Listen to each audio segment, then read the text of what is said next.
சிவ வழிபாடு செய்கிற எல்லாத்துக்குமே தெரியும், அவ்வளவு எளிதில் நம்மால் சிவ வழிபாட்டிற்குள் இந்த ஸ்திரத்தன்மையுடன் இருந்துவிட முடியாத ஆரம்ப காலகட்டத்திலே.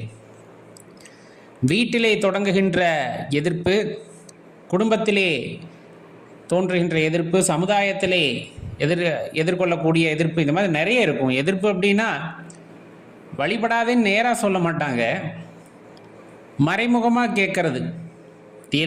எல்லோருமே எதிர்கொண்டு இருப்போம் அப்படின்ட்டு தோன்றும். என்னடா இப்போவே வா அப்படின்னு குடும்பத்தில் ஒரு வார்த்தை வந்திருக்கும்.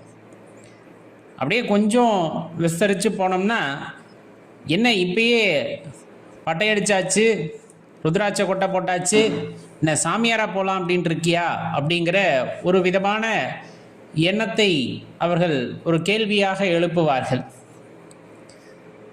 சமுதாயமோ